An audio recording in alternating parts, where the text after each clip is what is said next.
Hello, Chris Green here with the Flood Insurance Guru. Today we're talking about Weiss Lake. We're talking about East Alabama. We're talking about areas Leesburg, Center Alabama. You know, these areas have had a lot of flooding in the last couple of years. You know, in 2019 they had some flood issues. Just recently in 2021 they had some more flood issues. So today we want to talk about some questions we get from residents who live in this area. Maybe it's their primary residence, maybe it's their secondary residence. One of the things we hear from people is, hey, you know, my house has not flooded, but this area has flooded a lot in the last couple of years. I'm not in a required flood zone, or we may even hear them say, I'm not in a flood zone at all. Remember, everyone's in a flood zone. It's just a matter of how much water it takes to get to you. But the question they want to know is, should they buy flood insurance?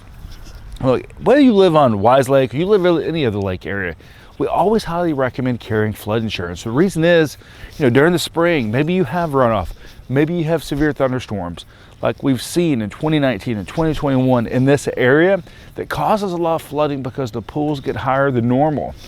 Then you absolutely want to carry this flood insurance. Even if you were in that flood zone X, you know, where it's not required, remember almost 30% of flood claims come out of this area. So if you're not Weiss Lake, you're in that center area, Leesburg, any of these surrounding areas, even down in Gadsden, Alabama, on the Coosa River, then you really want to make sure you have your flood insurance in place. Because remember, when it floods, the water is not going to stop at your door and ask if you're in a required flood zone or not. So if you've got questions about what your flood insurance options are in this area, how long is the wait period? You know, what kind of coverage do you need? Click below to visit our website, floodinsuranceguru.com. Remember, we have an educational background in flood mitigation, which means we can help you understand flood risks like this right here. Your flood insurance and mitigating your property long term. Thank you.